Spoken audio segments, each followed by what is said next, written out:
కొరుట్ల నియోజకవర్గ ప్రజలందరికీ నా హృదయపూర్వకంగా నమస్కారాలు. మరి ఏదైతే గతంలో జువ్వాడి నరసింహారావు గారు నేను ఒక మీటింగ్ పెట్టుమని అడిగితే మద్యాస్ జీవన్ రెడ్డి గారి ఆధ్వర్యంలో ఈ మీటింగ్ జరగాలని నేను పదే పదే ప్రస్తావిస్తున్నా. అయితే దీనికి నిరాకరిస్తూ ఆయన టీఆర్ఎస్కు సపోర్ట్ చేసిండు సాయి కుమార్ అనడం జువ్వాడి నరసింహారావు బాధాకరమైన ఇష్యూ.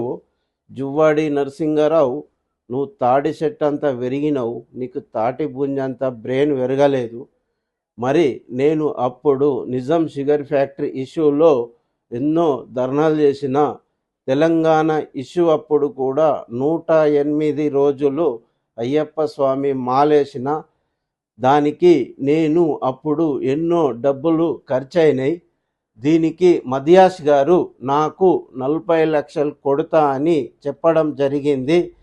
అయితే నేను 40 లక్షలు కొట్టుమని అడిగితే నీకు 40 లక్షలే కాదు 38 కోట్లు నీకు కొడతా, కానీ జువ్వాడి నరసింహారావు అనే వ్యక్తి ఆయన అధ్యక్షంలో మీటింగ్ పెడితే దాని ఆధ్వర్యంలో నేను నీకు డబ్బులు కొడతా అని నాకు చెప్పడం జరిగింది. దీనికి రామచంద్రారెడ్డి డాక్టర్ గారు కూడా మీకు ఆగవ్వ భోజనం పెడతా అని హామీ ఇవ్వడం జరిగింది. ఆ భోజనం కూడా రామచంద్రారెడ్డి డాక్టర్ గారు ఆగవ్వ భోజనం పెడతాడు.